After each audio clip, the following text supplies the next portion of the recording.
கடலூர் மாவட்டம் பன்ருட்டி அருகே காதல் விவகாரத்தில் கல்லூரி மாணவரை கடத்திய இளம்பெண்ணின் உறவினர்கள் சவுக்கு தோப்பில் வைத்து கொலைவெறி தாக்குதல் நடத்திய சம்பவம் அரங்கேறியுள்ளது. எல்லை மீறிய உறவினர்கள் மீது போலீசார் எடுத்த நடவடிக்கை என்ன? நல்லா தெளிவா சொல்றேன் கேட்டுங்க.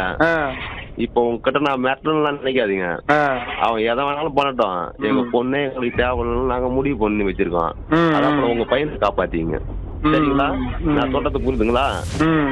தேவையில்லாத பிரச்சனை பண்ணிட்டு இருந்தா எப்படியா ஃபர்ஸ்ட் பலிகடா உங்க பையன் தான். பையன் இப்படிதான் போனா அந்த பையன் நான் வந்து வேலையை முடிச்சுட்டு நான் இருக்கிற வேலையை பார்ப்பேன்.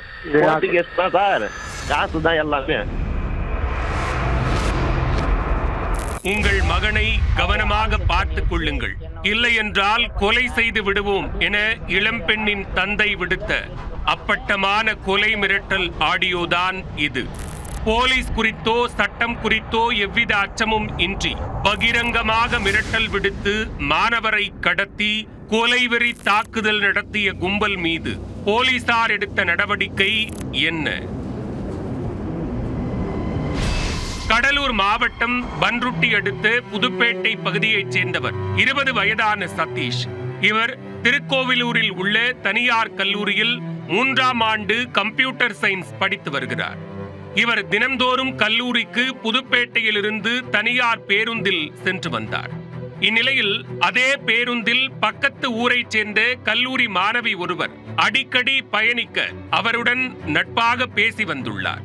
அவரது நட்பு நாளடைவில் காதலாக மாற இந்த விவகாரம் மாணவியின் பெற்றோருக்கு தெரிய வந்துள்ளது.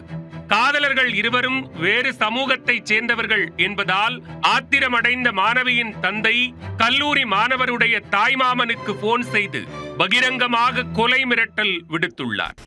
உங்கள் பையனை பத்திரமாக பார்த்துக் கொள்ளுங்கள், பணம் கொடுத்தால் கொலை செய்ய பலர் காத்திருக்கின்றனர், உயிரோடு இருக்க வேண்டும் என்று நினைத்தால் எங்கள் பெண்ணுடன் பேசுவதை நிறுத்திக் கொள்ள வேண்டும், எங்கள் வீட்டு பெண் கூட எங்களுக்கு முக்கியம் இல்லை என பெண்ணின் தந்தை 3 மாதங்களுக்கு முன்பு எச்சரிக்கை விடுத்திருந்தார்.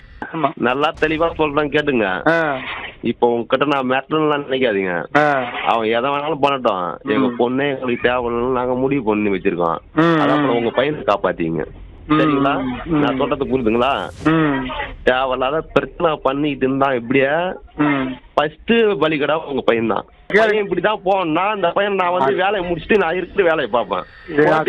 சார் காசு தான் எல்லாமே. ஆனால் அந்த எச்சரிக்கைக்கு பின்னரும் இருவரும் பழகி வந்ததாக கூறப்படுகிறது. இந்நிலையில் சனிக்கிழமை வழக்கம் போல கல்லூரிக்கு சென்றுவிட்டு மாணவர் வீட்டுக்கு திரும்பிக் கொண்டிருந்தார்.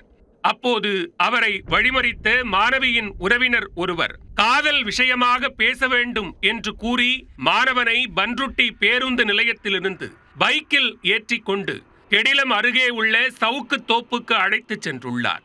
அங்கே பதுங்கியிருந்த 4 பேர் மாணவரை சவுக்கு கட்டைகளுடன் சுற்றி வளைத்தனர். சிக்கிக் கொண்ட மாணவரை சரமாரியாக கட்டையால் வெளுத்தெடுக்க அவர் படுகாயமடைந்தார். வலி தாங்க முடியாமல் மாணவர் அதே இடத்தில் மயங்கி விழுந்துள்ளார். இதனையடுத்து அவ்வழியாக சென்றவர்கள் மாணவரின் நிலையை பார்த்து அதிர்ந்து போய் அவரது உறவினர்களுக்கு தகவல் கொடுத்துள்ளனர். விரைந்து வந்த அவர்கள் சதீஷை மீட்டு பன்ருட்டி அரசு மருத்துவமனைக்கு சிகிச்சைக்காக அழைத்து சென்றனர்.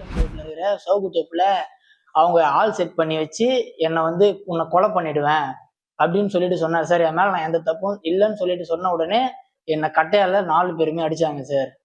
கட்டையால அடிச்சு எந்த இடமும் இந்த ஷோல்டரும் முட்டி எல்லா இடமுமே அடி சார். ஒருத்தர் வந்து அதுல போலீஸா இருக்காரு. அவர் வந்து என்கிட்ட என்ன சொல்றாருன்னா, நான் ஒரு 50 லட்ச ரூபாய் செலவு பண்ணி கூட நான் உன்னை குத்தி போட்டு நான் வெளியே வந்துருவேன். காதல் விவகாரத்தில் கல்லூரி மாணவர் தாக்கப்பட்ட சம்பவம் அப்பகுதியில் பெரும் பரபரப்பை ஏற்படுத்தியுள்ளது. தங்களது மகனுக்கு பாதுகாப்பு அளிக்க கோரியும் தாக்குதல் நடத்தியவர்கள் மீது உரிய நடவடிக்கை எடுக்க வலியுறுத்தியும் மாணவரின் பெற்றோர் திருநாவூர் காவல் நிலையத்தில் புகார் கொடுத்துள்ளனர்.